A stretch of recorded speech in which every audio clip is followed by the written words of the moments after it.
आज हमारे यहाँ पे कई सारे सर्वे तो ऐसे होते हैं कि खाली नाम लिखने वाले को एजुकेटेड मान लेते हैं। मैं आपको बता रहा हूं, जब तक एजुकेशन पे कंसिस्टेंटली इंडिया में काम नहीं किया गया, इंडिया आगे बढ़ ही नहीं सकता। सातवां पॉइंट बहुत काम का, इंडस्ट्रियल नेटवर्क क्लस्टरिंग। इसका मतलब क्या है? चाइना आज उसने सप्लाई चेन सिटीज बना दी है कई। ध्यान दीजिए, कम ऑन, क्या होता है supply chain cities?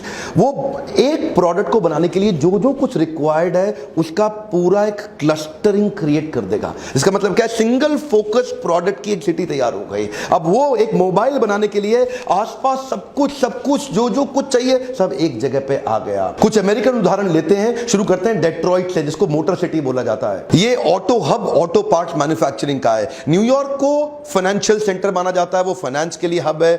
Silicon valley को it is an nexus for technology, वो टेक्नोलॉजी हब है। इस प्रकार की क्लस्टरिंग बनाने के लिए गवर्नमेंट को कई इनिशिएटिव्स लेने पड़ते हैं। उनको ट्रेनिंग में हेल्प करना है, उनको फाइनेंसिंग में हेल्प करना है, उनको एनकरेज करना है, उनको कोशिश करना है कि उस प्रकार की जमीन, उस प्रकार का अरेंजमेंट, इंफ्रास्ट्रक्चर दिया जाए, एफडीआई लाने के लिए एनकरेज किया जाए। जैसे ही ये होगा, इससे क्या होता है? मिलियंस ऑफ जॉब क्रिएशन होने लग जाता है। और जब लाखों लाखों जॉब्स आती हैं, नेचुरली वो पूरा देश धनी हो जाता है उससे। ऑफ कोर्स इंडिया में भी ये शुरू हो रहा है, इंडस्ट्रियल नेटवर्क क्लस्टरिंग। एक एक स्टेट अपने आप को प्रमोट कर रहा है। हर एक राज्य आजकल अपनी एडवर्टाइजिंग अपने हिसाब देखते हैं ना, सीएम, चीफ मिनिस्टर एक एक राज्य की कोशिश करते हैं कि हमारे राज्य में आओ, हमारे यहां करके इन्वेस्ट करो। शुरुआत हो गई है। और आठवां पॉइंट है cost of power and also availability. Cost of power and availability का मतलब क्या है? एक तो चाइना में बिजली अवेलेबल भी है और सस्ती भी है। इंडिया में बिजली अवेलेबल भी नहीं है और महंगी भी है। एक कॉस्ट ऑफ पर किलोवाट चाइना के अंदर लगभग 3 रुपए आती है, वही इंडिया के अंदर एवरेज कॉस्ट आज 8-9 रुपए आती है।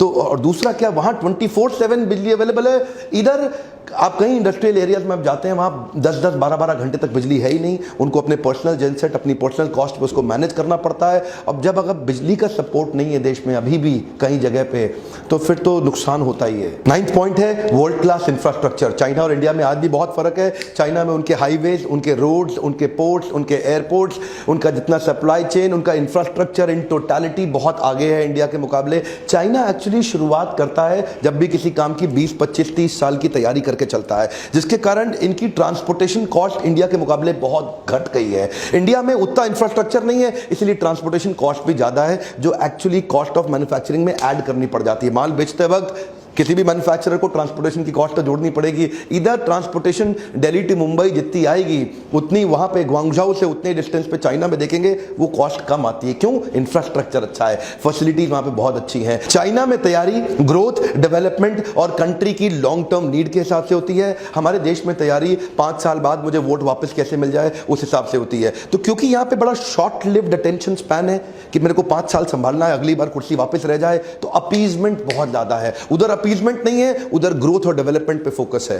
और 10वां पॉइंट है Chinese government and industry work in partnerships. ध्यान दीजिए, चाइना में क्या है ना, उन्होंने श्रीलंका हो, पाकिस्तान हो या अफ्रीकन कंट्रीज हो, चाइना की सरकार और कॉर्पोरेट दोनों मिलकर काम करते हैं आपस में। वो क्या करते हैं? चाइनीज सरकार खुद चली जाएगी श्रीलंका में, ये हमारी कंपनी आके आपका ये संभाल लेगी, ये संभाल लेगी, ये संभाल लेगी। आपको पता है श्रीलंका में मैंने बहुत काम किया है, हमारे ऑफिस रहे हैं श्रीलंका में, हमने बहुत ट्रैवल किया है। श्रीलंका लगभग कुछ दिनों में आप देखेंगे पूरा चाइना कैप्चर करने वाला, पूरे श्रीलंका को निपट गया श्रीलंका हाथ से। हमने अपनी आंखों से देखा है सब कुछ श्रीलंका के अंदर आज जो भी आ रहा है, जा रहा है, बन रहा है, खा रहा है, कमा रहा है, सब चाइना से ही आ रहा है।